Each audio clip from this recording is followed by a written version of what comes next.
Ay, mi querida, mi amor. Acércate. Siéntate aquí conmigo un momento. Sabes, a veces la vida nos presenta caminos tan envueltos en niebla que apenas podemos ver un poco más allá. Y el dolor. El dolor es quizá la niebla más densa de todas. Es un silencio que grita. Hoy quiero contarte una historia. No es una historia de truenos y mares que se abren, sino una historia de susurros. La historia de Ana y su hermana, Clara, y de cómo un diario, cubierto por el polvo del tiempo y manchado de lágrimas, guardaba una frase. Una sola frase capaz de detener el tiempo e impedir que el dolor causara su devastación final. La casa estaba fría. No era el frío invernal que se cernía afuera, en los árboles desnudos del patio, sino un frío que venía de adentro, de las paredes, de los muebles cubiertos con sábanas blancas, como pequeños fantasmas dormidos. Habían pasado 6 meses. 6 meses desde que la risa de Clara se había apagado. 6 meses desde que Ana despertó y por un segundo olvidó. Y entonces, la realidad la envolvió como un manto pesado y empapado. Clara se había ido, y con ella parecía que todo el color del mundo se había desvanecido. Ana era la mayor, la protectora, como solía decir Clara. Pero ¿cómo podía proteger a alguien de lo inevitable? Y ahora, ¿quién la protegería de este dolor que parecía interminable? El dolor, hijo mío, cuando es tan profundo, no solo duele, ciega, ensordece y miente. Le dijo a Ana que ya nada valía la pena, que la casa, ese lugar que una vez había sido la cuna de tantos recuerdos, ahora era solo un mausoleo. Cada rincón, cada objeto, cada rayo de luz que se colaba por la ventana, todo dolía. El aroma del café que Ana preparaba por la mañana ya no reconfortaba. Solo evocaba la ausencia de la taza de Clara sobre la mesa. Y en la ceguera de ese dolor, Ana tomó una decisión que, para ella, parecía la única salida, la única forma de detener la hemorragia en su alma. Iba a vender la casa, iba a venderlo todo. El pasado, los recuerdos, los ecos de las risas. Iba a tomar el poco dinero que pudiera conseguir y desaparecer. Irse a un lugar donde nada le recordara a Clara, donde nada le recordara a sí misma. El cartel de "Se vende" estaba allí, apoyado contra la pared del salón, frío y rojo. El agente inmobiliario vendría en 2 días para colocarlo en el jardín. Esto era más que una venta. Era un punto final. Era un acto de rendición. Ana estaba a punto de cometer la mayor tragedia de su vida. Borrar su propio legado. Borrarse a sí misma en vida, arrastrada por la fría mano de la desesperación. Estaba en el fondo del pozo, querida. Y lo que no sabía es que, a veces, tocar fondo es el único lugar desde donde podemos mirar hacia arriba. Pero ella seguía sin mirar. Solo sentía el frío de la piedra. ¿Cómo se sale de un lugar así, cuando la única mano que querías que te sacara ya no está? Los días siguientes se arrastraron con la lentitud de una pesadilla. Por fin había llegado el otoño. Las hojas secas se amontonaban en el jardín, y Ana las observaba desde la ventana de la cocina, sintiéndose igual que ellas, secas, arrastradas por el viento. Cada mañana despertaba con el mismo peso sobre el pecho. La fe, que una vez había sido un refugio seguro, ahora le parecía una broma de mal gusto. Iba a la iglesia, sí. Se sentaba en el último banco, como siempre. Pero las palabras del pastor, los himnos, todo sonaba distante, como una radio mal sintonizada. ¿Dónde estaba Dios cuando Clara lo necesitaba? ¿Dónde estaba Dios ahora, cuando ella, Ana, se estaba desmoronando? ¿Te has sentido alguna vez así, hijo mío? ¿Has sentido alguna vez este silencio de Dios? Es un silencio que ensordece más que cualquier ruido. Llamaron amigos. Algunos vecinos trajeron comida. Ana, tienes que reaccionar, dijeron. Clara no querría verte así. Ah, esas frases. Dichas con la mejor intención, pero hirientes como el cristal. ¿Cómo podían saberlo? ¿Cómo iban a comprender que reaccionar Se sentía como una traición. Reaccionar significaba olvidar. Y ella no quería olvidar. Solo quería que el dolor cesara. La casa estaba ahora llena de cajas. Cajas de cartón marrón, apiladas, sellando capítulos. Cada objeto que recogía era una pequeña muerte. La vieja guitarra de Clara, con una cuerda rota. La colección de tazas de té. La bufanda de lana que le había tejido a su hermana el invierno pasado. Cada caja cerrada era un alivio y una agonía. Era la prueba física de que lo estaba logrando. Estaba logrando borrar. La travesía del desierto no se compone solo de arena y sol, querida. A veces se compone de polvo de muebles viejos, del olor a cartón y del sonido de la cinta adhesiva al ser arrancada, desgarrando el silencio. Ana estaba agotada, no físicamente, sino por el alma. Estaba en piloto automático, impulsada únicamente por la decisión de escapar. El agente inmobiliario había llamado. Todo estaba listo. Su visita sería el viernes por la mañana, jueves por la noche. Solo quedaba una habitación, la más difícil, la habitación de Clara. La dejó para el final, por supuesto. Y ahora, de pie frente a la puerta cerrada, sintió el primer escalofrío de pánico. Estaba casi terminada. La huida estaba a punto de lograrse. Y curiosamente, la desesperación final también estaba a punto de llegar. Esa sensación de que, en cuanto cerrara la última caja, nada quedaría de ella. Ana respiró hondo. El aroma a lavanda y papel viejo aún impregnaba la habitación de Clara, como una presencia persistente. Estaba allí, la batalla final. Empezó a vaciar el escritorio. Papeles, facturas viejas, bolígrafos que ya no escribían. En el fondo del cajón, algo que jamás había visto. Una pequeña llave de bronce, oxidada por el tiempo, con un delicado colibrí grabado en la punta. Ana frunció el ceño. Conocía cada rincón de aquella casa. Conocía cada mueble. Pero esa llave... ¿De dónde había salido? No abría ninguna puerta, ningún cajón que conociera. Era demasiado pequeña. Parecía una llave de juguete, tal vez, pero era pesada, sólida. La sostuvo en la palma de la mano. Aquel trozo de metal frío fue lo primero, en 6 meses, que disipó la niebla. No era esperanza. No. Era curiosidad, un cosquilleo mental, un pequeño misterio en medio de su inmenso dolor. Negó con la cabeza. ¡Qué tontería! Una llave, probablemente de alguna vieja caja de música perdida. Lo echó a la caja de cosas varias y siguió trabajando. Pero la llave no se quedaba quieta. ¿Sabes cómo es, hijo mío? Cuando Dios planta una pequeña semilla, es persistente. Mientras doblaba las sábanas de Clara, la imagen de la llave volvió a su mente. El colibrí. A Clara le encantaban los colibríes. Decía que eran mensajeros de Dios, pequeños milagros con alas. Ana se detuvo. El cansancio dio paso a la inquietud. Sacó la llave de la caja. La observó detenidamente, bajo la tenue luz de la lámpara. ¿Dónde encajaba esa llave? Era una pregunta real y práctica, en un mundo que solo ofrecía respuestas vagas y dolorosas. Empezó a buscar. Probó en el pequeño joyero. No cabía. Probó en una vieja caja de madera de su abuela.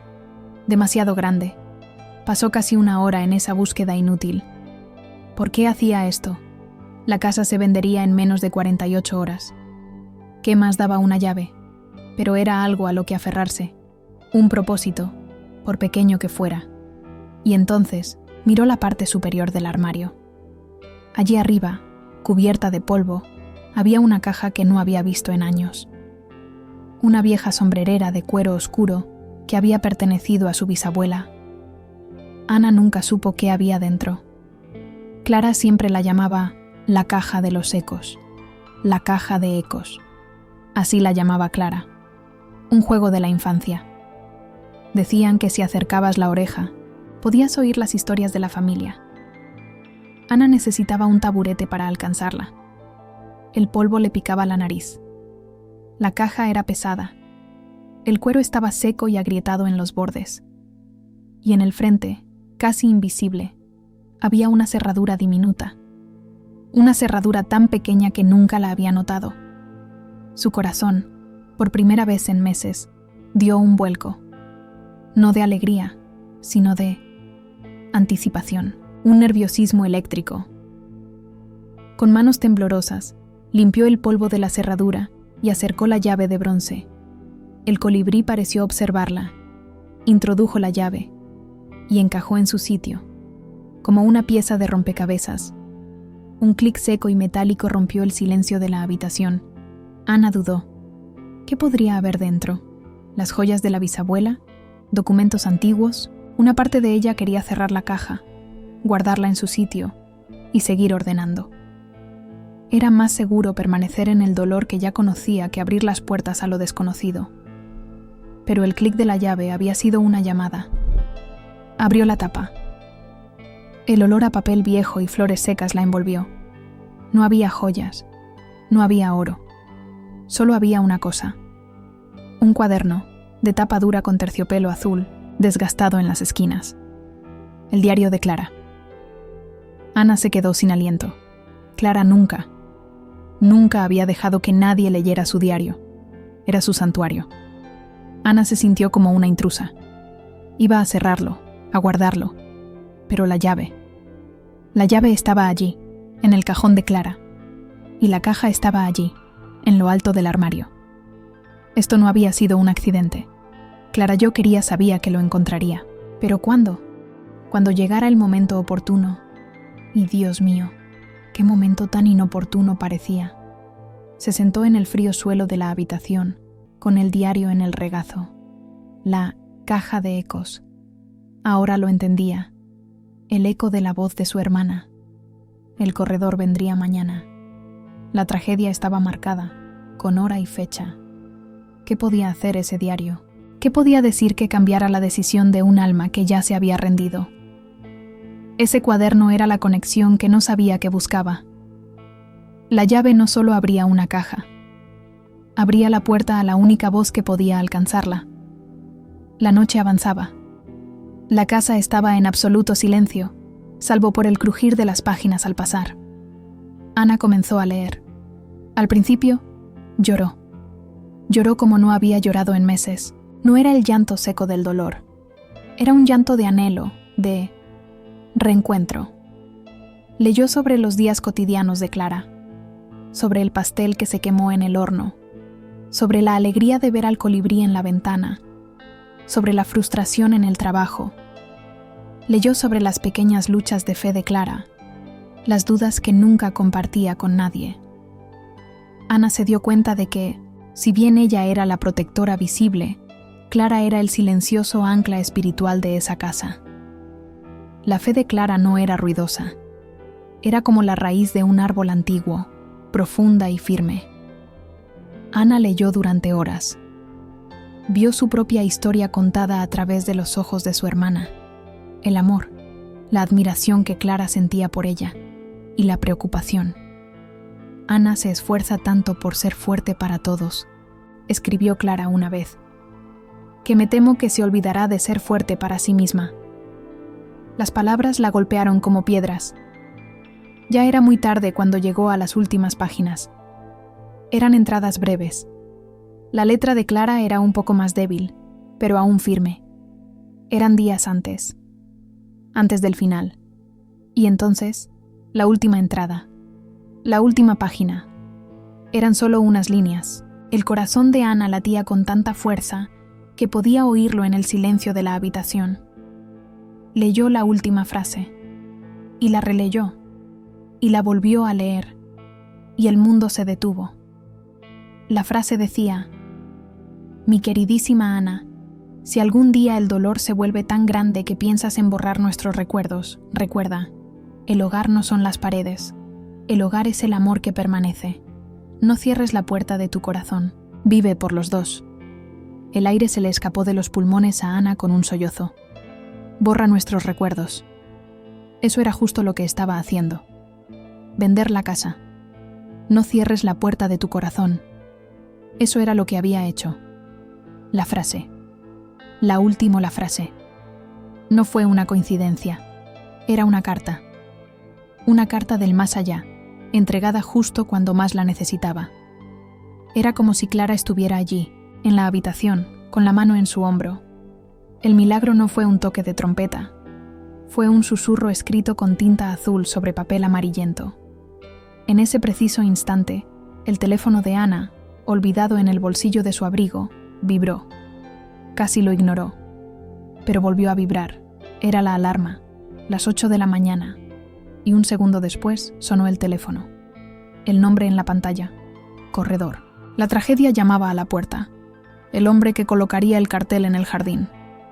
Ana miró el diario abierto en su regazo. La última frase. Las lágrimas corrían por sus mejillas, pero ahora se las secaba. Contestó. «Ana, buenos días.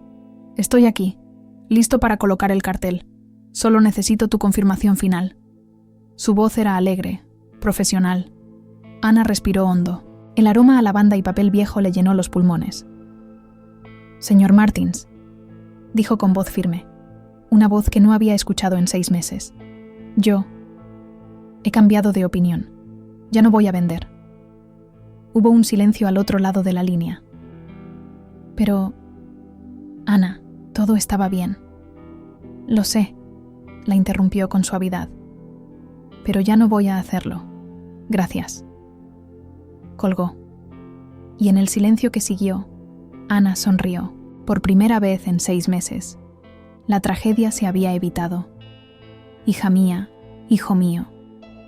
El milagro, como ven, no siempre es la tormenta que se calma.